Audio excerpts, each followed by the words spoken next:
मुसलमानों के नाम के ऊपर अपना धंधा चलाने वाले, अपनी दुकानें चमकाने वाले, अपनी सियासत करने वाले, बताइए वो नेता कौन सा है जिसने मौलाना कलीम साहब के बारे में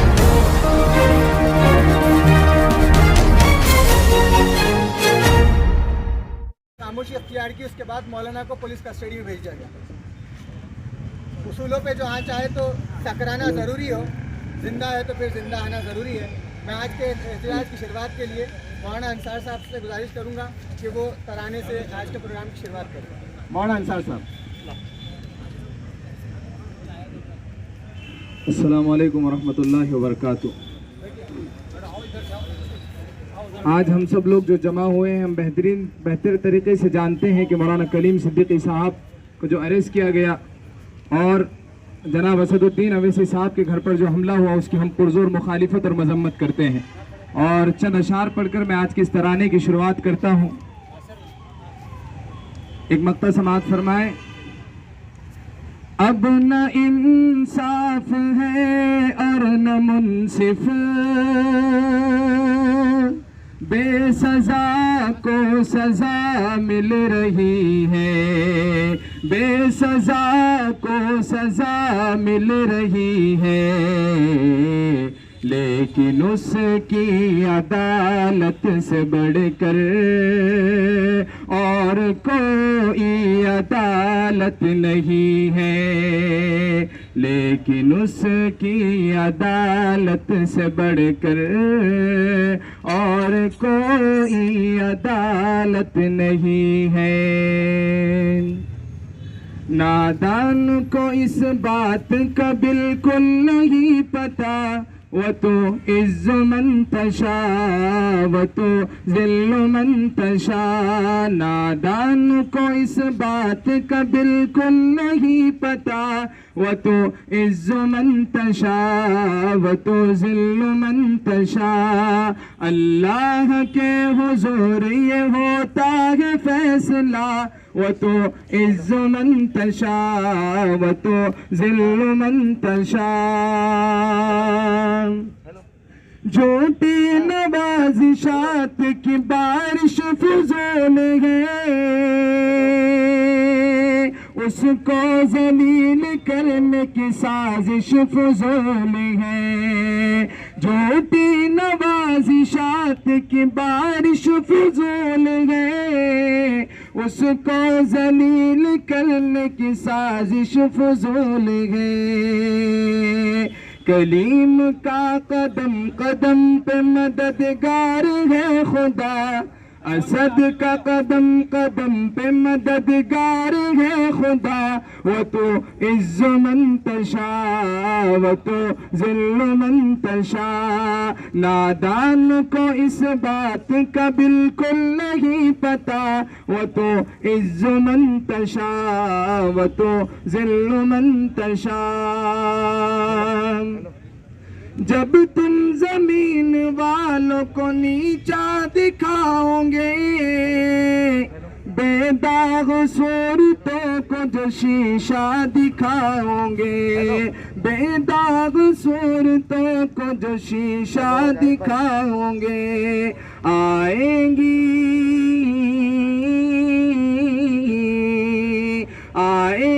आसमान से उस वक्त ये सदा।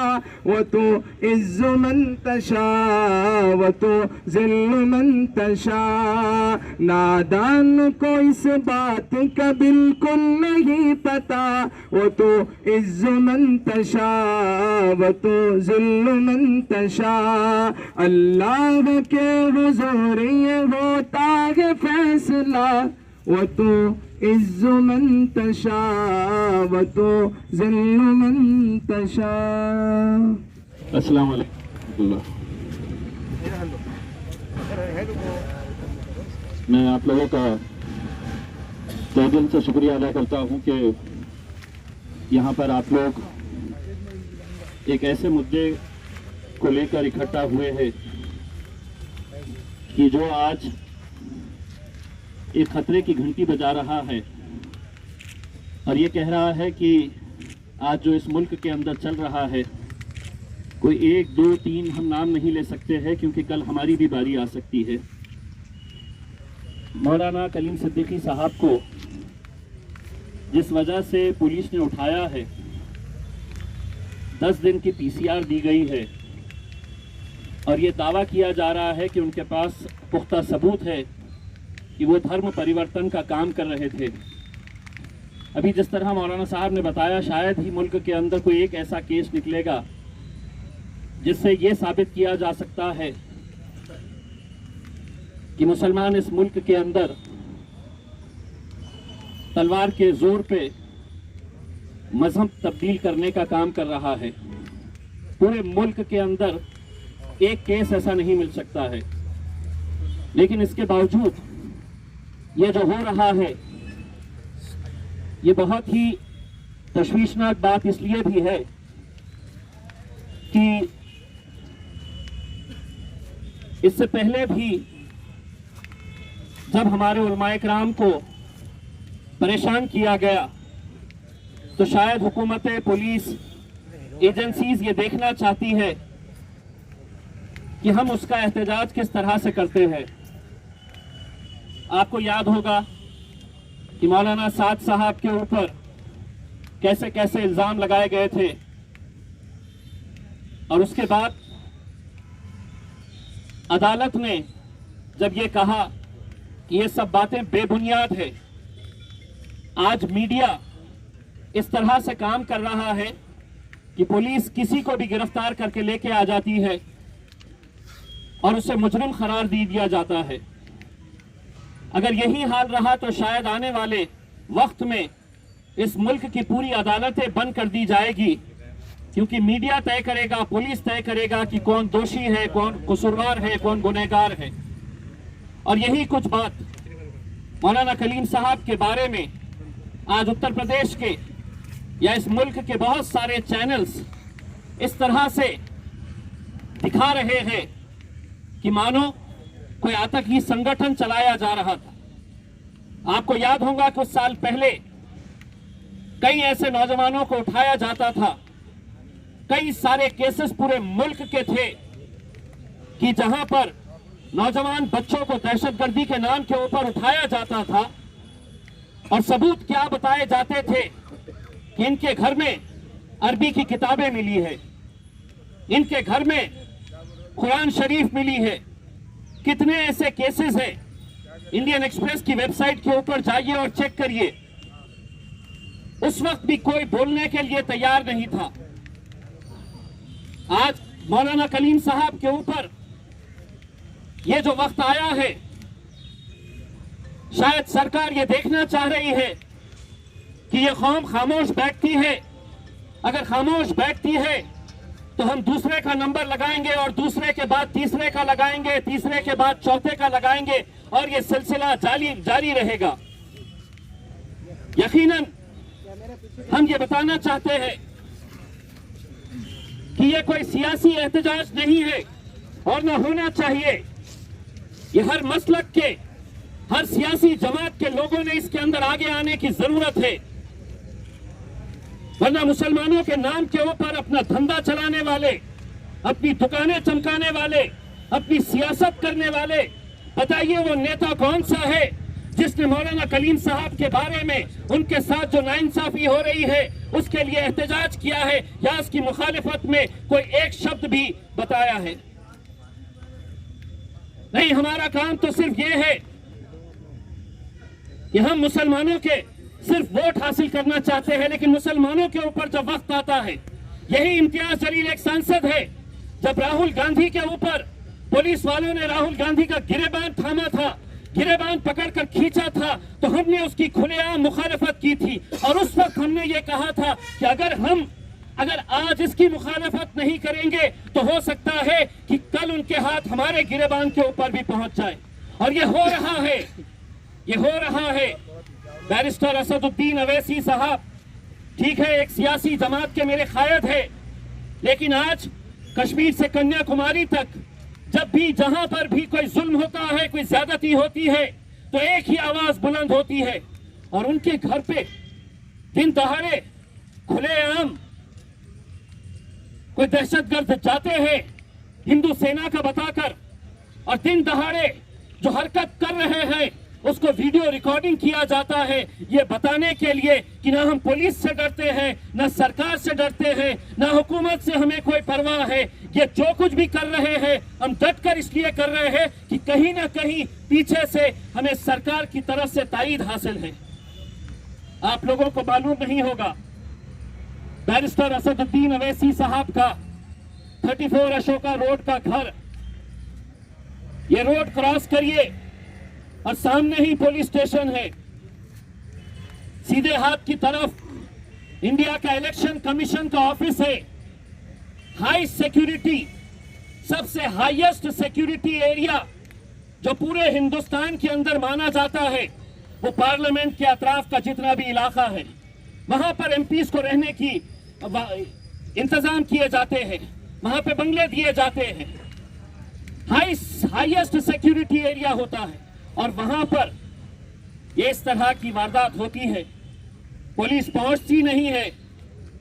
और जब पहुंचती है, जब हंगामा होता है, जब हमारी दिल्ली की यूनिट जाकर पुलिस वालों के ऊपर दबाव डालती है, तो ये कहा जाता है कि नहीं, मामला थोड़ा सेंसिटिव है, हम इसके अंदर एफआईआर अभी रजिस्टर नहीं करेंगे, हम इंक्वायरी करेंगे।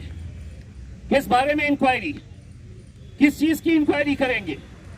जिन दहशतगर्दों के अंदर इतनी हिम्मत है कि वो ये करने से पहले हर चीज को रिकॉर्ड कर रहे हैं, उसको सोशल मीडिया के ऊपर डाल रहे हैं, वायरल कर रहे हैं, और पुलिस कहती है कि हम इसकी इंक्वायरी करेंगे।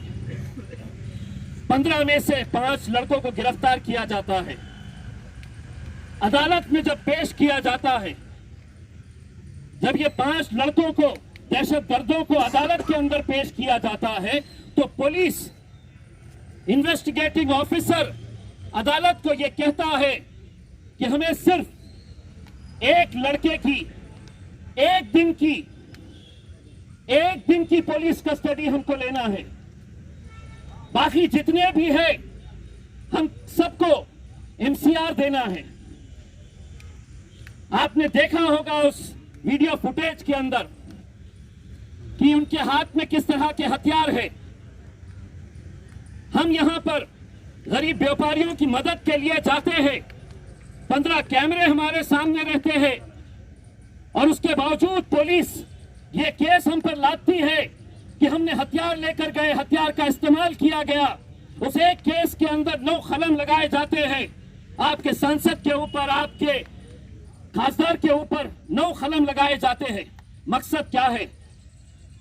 इसके पीछे की मंशा क्या है? कि तुम अपनी जबान बंद रखो, हम जैसा बोलेंगे वैसा करो, हम जो बोलेंगे तुम सुनो। यही बात आज बैरिस्टर असदुद्दीन अवैसी जब दिल्ली की पुलिस को ललकारते हैं और ये कहते हैं कि देख पढ़ कि अदालत ने दिल्ली पुलिस के बारे में क्या लिखा है, क्या ऑर्डर पास किया है, कि दंगों के अंदर दिल्ली पुलिस का क्या रोल था। खुलेआम अगर कोई कहता है डट के, तो वो बैरिस्टर असदुद्दीन अवैसी साहब है। आज उत्तर प्रदेश में जाकर, जहां हमको मालूम है कि कितनी परेशानियां आ सकती है, गिरफ्तार क्या की जा सकती है। कुछ दिन पहले मैं और बैरिस्टर असदुद्दीन अवैसी साहब हम गुजरात गए। गुजरात जब गए तो हाँ, हम मिलना चाह रहे थे, हम साबरमती जेल जाकर हम मिलना चाह रहे थे एक साहब से जिसे अभी कानून ने मनाही नहीं की है कि वो इलेक्शन नहीं लड़ सकता है, लेकिन पूरी होटल को घेर लिया गया था। एसीपी, पीआई, जितने भी ऑफिसर्स थे सब आ गए और उन्होंने कहा कि आप ये गेट के बाहर अगर जाएंगे तो हम आपको डिटेन कर लेंगे। मैंने उनके साथ बहस की। वहां के कुछ नौजवानों ने कहा कि साहब, गुजरात पुलिस से आप पंगा मत लीजिए, ये किसी भी केस के अंदर डाल सकते हैं, कुछ भी कर सकते हैं। उसके बावजूद हम गए डट कर उनके साथ और उनके साथ बहस की और उनसे एक सवाल ये किया कि अगर साध्वी प्रज्ञा सिंह अगर जेल में रहती है एक आतंक के मामले के अंदर और उसे मिलने के लिए राजनाथ सिंह जेल जा सकते हैं, तो हम क्यों नहीं जा सकते हैं जेल के अंदर? अगर कानून उनके लिए है तो कानून हमारे लिए भी है। लेकिन सरकार को मालूम है, सरकार को मालूम है ये कौम बटी हुई है, हम बटे हुए हैं, ये हकीकत है।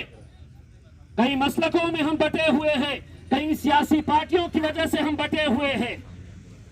कहीं ना कहीं मेरे भाइयों, ये आज सोचने की जरूरत है कि अगर मौलाना कलीम साहब जैसे एक ऐसी बुजुर्ग शख्सियत को पुलिस उठाकर लेकर जाती है और इस मुल्क का मुसलमान ही नहीं, इस मुल्क के सेक्युलरिज्म से मोहब्बत करने वाला हर वो शहरी, चाहे वो किसी भी जात, धर्म और मजहब का क्यों ना हो, क्यों नहीं आवाज उठाते हैं, क्यों नहीं बोलते हैं?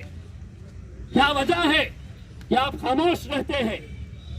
क्या वजह है कि आप इंतजार करते रहेंगे कि मौलाना कलीम साहब मेरे कौन है, मेरे रिश्तेदार है नहीं है, मेरे जान पहचान के हैं, मेरे दोस्त है, कौन है? हम ये सोचेंगे मुझे क्या लेना देना है। ठीक है, मौलाना कलीम साहब को लेकर के कब तक हम ये सोच लेकर आगे बढ़ते रहेंगे? हम खामोश हैं, इसीलिए हम ये कहते हैं कि जुल्म के साए में लब खोलेगा कौन? अगर हम सब भी चुप रहे तो फिर बोलेगा कौन? कौन बोलेगा? बहुत अफसोस होता है मेरे भाई।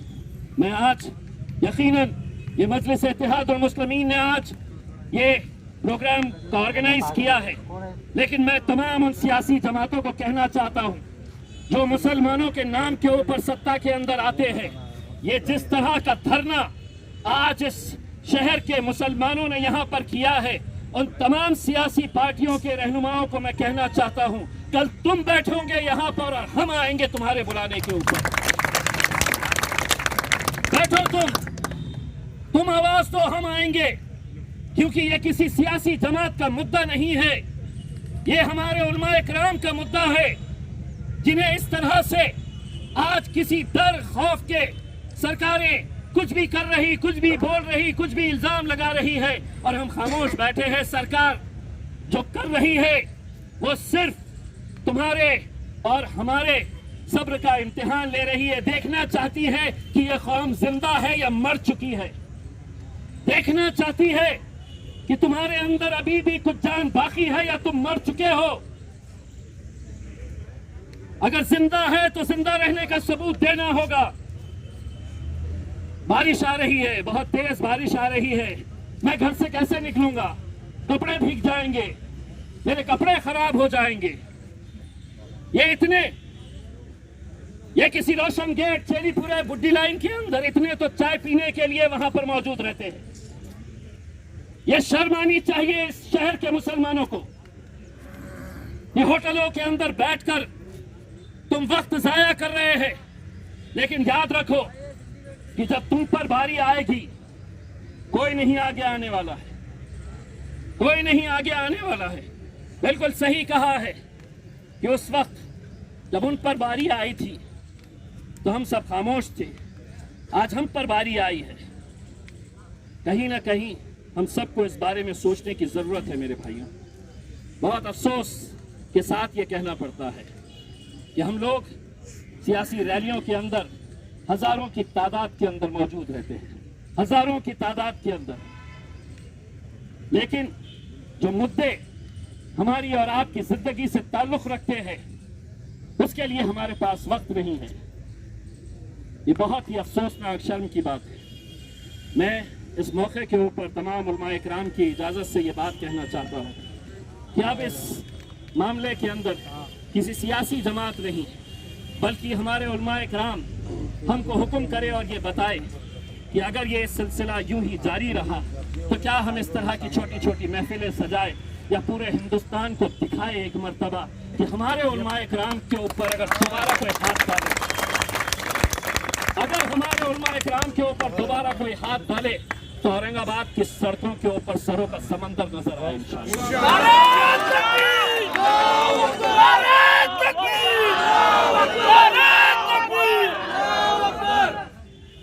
और हम चाहेंगे कि ये ऐलान हमारे उलमाए किराम की तरफ से आना चाहिए, क्योंकि अब वो वक्त आ गया है कि जहां पर हम सिर्फ सोशल मीडिया के ऊपर या टेलीविजन के ऊपर अपनी नाराजगी नहीं जता सकते हैं। हमको कहीं ना कहीं और कभी ना कभी हमको सड़कों पर ऊपर आने की जरूरत है। और मैं समझता हूँ औरंगाबाद ने इससे पहले भी ये साबित करके दिखाया है, जब हमारे कौम के ऊपर, जब हमारे उलमाए किराम के ऊपर, जब हमारी कौम के ऊपर कोई आफत आती है तो हम पूरी ताकत के साथ खड़े रहते हैं। तो इंशाल्लाह मैं उम्मीद करता हूँ कि आज के इस कार्यक्रम के बाद हमारे उलमाए किराम जो भी हमें हुक्म देंगे, इंशाल्लाह हम उन्हें मायूस नहीं करेंगे और ये बता देंगे कि औरंगाबाद शहर नहीं, औरंगाबाद ज़िले का एक एक लड़का औरंगाबाद की सड़कों के ऊपर उतरेगा और सरकार को ये पैगाम देगा कि दोबारा कोई कलीम सिद्दीकी साहब, मौलाना साहब के ऊपर हाथ नहीं डाल सकता है। बस यही करते हैं। बहुत बहुत शुक्रिया। देखिए, उत्तर प्रदेश के अंदर एक बहुत ही इज्जतमाब शख्सियत जो मुसलमानों के रहनुमा है, कलीम सिद्दीकी साहब को उत्तर प्रदेश की पुलिस ये कहकर उनकी गिरफ्तारी कर लेती है कि मौलाना साहब जो है वो धर्म परिवर्तन का काम कर रहे हैं। इस मुल्क के अंदर पिछले 70 सालों से ये हमारा अपना मुल्क है। अब 70 सालों के अंदर कोई सरकार ये बता दे, कोई एक एग्जाम्पल कि जहाँ पर ज़ोर ज़बरदस्ती करके किसी का धर्म परिवर्तन मुसलमानों की तरफ से किया गया है। लेकिन एक बात आप अच्छी तरह से जानते हैं कि उत्तर प्रदेश में चुनाव आने वाले हैं। वो लाशें जो गंगा के किनारे के ऊपर तैर रही थी, जिन हमारे हिंदू भाई बहनों की, माताओं की लाशें उस गंगा के किनारे तैर रही थी और जिसे कुत्ते नोचकर खा रहे थे, ये तस्वीरें कोई दुनिया से छुपी नहीं है, पूरी दुनिया के अंदर ये दिखाई गई थी। अब किस मुंह से जाएंगे अपने वोट बटोरने के लिए?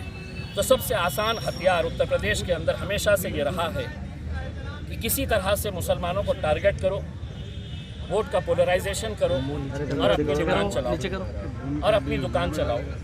यही काम पिछले ना जाने कितने सालों से ये चलता हुआ आ रहा है और उसी की एक कड़ी के तहत मौलाना कलीम सिद्दीकी साहब को गिरफ्तार किया गया है। दूसरी बात यह है कि हमारे पार्टी के अध्यक्ष बैरिस्टर असदुद्दीन अवैसी साहब 130 करोड़ की आबादी के अंदर महज 550 के करीब एमपीज़ होते हैं जो उस ऐवान के अंदर जाकर बैठने का शर्फ हासिल करते हैं। उनका घर 34 अशोका रोड, बिल्कुल घर के सामने पुलिस स्टेशन है। घर के सीधे तरफ हिंदुस्तान के इलेक्शन कमीशन ऑफ इंडिया का ऑफिस है। पूरे मुल्क का सबसे हाई सिक्योरिटी एरिया पूरे मुल्क का तो पार्लियामेंट के अतराफ जहां एमपीज़ को रहने के लिए दिया जाता है, वहां पर दिन दहाड़े 15 लड़के आते हैं जो अपने आप को हिंदू सेना के कार्यकर्ता बताते हैं, हाथों में हथियार लेकर, और उनकी हिम्मत और जुर्रत देखिएगा कि पूरी चीज़ों को वो वीडियो रिकॉर्ड करते हैं। असद साहब के घर के ऊपर हमला किया जाता है। वहाँ पर असद साहब का जो कामकाज देखता है, राजू नाम का एक गैर मुस्लिम भाई जो 40 साल से असदुद्दीन अवैसी साहब और उनके वालिद साहब की खिदमत करता हुआ आ रहा है, वो और उसके परिवार, उसको मारा जाता है, घर में पथराव किया जाता है और पुलिस वहाँ पहुँचती नहीं है। यानी कि इसका मतलब ये है कि जो लोग करने वाले हैं, अगर वो इतनी हिम्मत के साथ पूरा रिकॉर्ड करके सोशल मीडिया पे डाल रहे हैं तो उन्हें कहीं ना कहीं मालूम है कि हमारा कुछ नहीं होने वाला है, क्योंकि हम सरकार जो चाहती है हम वो कर रहे हैं, पुलिस जो चाहती है हम वो कर रहे हैं। और सबसे हैरानी की बात यह है, इस मुल्क के कानून के ऊपर हमको बहुत भरोसा, बहुत यकीन है, लेकिन अगर यही पुलिस अदालत के अंदर इन लड़कों को गिरफ्तार करके 15 में से 5 लड़कों को गिरफ्तार करती है और कहती है कि सिर्फ हमको एक लड़के का पीसीआर चाहिए और वो भी एक दिन के लिए पीसीआर चाहिए और बाकी तमाम को एनसीआर दे दिया जाए, तो ये कैसा कानून है? अगर एक एमपी दिल्ली के अंदर, इस मुल्क की राजधानी के अंदर सुरक्षित नहीं है तो आम इंसान की क्या हालत होगी? ये सब इसलिए किया जा रहा है कि कहीं ना कहीं इनको खामोश बिठाओ, इनके अंदर एक डर का माहौल तैयार कर डालो, एक खौफ का माहौल तैयार कर डालो कि तुम अपनी ज़बान बंद रखो। और सिर्फ वहीं पर नहीं, मैं औरंगाबाद की पुलिस के ऊपर भी वही इल्ज़ाम लगाता हूँ। जब गरीब व्यापारियों की मदद करने के लिए हम जाते हैं तो 9 सेक्शंस मुझ पर लगाए गए, और किसके बोलने के ऊपर, किस मंत्री का फ़ोन किस पुलिस ऑफिसर के पास आया, ये अदालत के अंदर इनको साबित करना पड़ेगा। रात में 12 बजे 9 सेक्शंस मेरे ऊपर लगाए गए और ये कहा गया कि मैंने हथियार का इस्तेमाल किया, जबकि जो लोग हथियार इस्तेमाल कर रहे हैं सही मानों में उनके ऊपर कुछ नहीं, उनको सीधा MCR दे दिया जाता है। तो ये सिर्फ कोशिशें हैं कि मजलिस इत्तेहादुल मुस्लिमीन के, हम खामोश बैठने वाली जमात नहीं है, हम बोलते हैं और इंशाअल्लाह इसके बाद और ताकत के साथ बोलेंगे हम। बस हमको खामोश करने के लिए ये सब षड्यंत्र। सर आरक्षण का मामला था और यही जगह थी।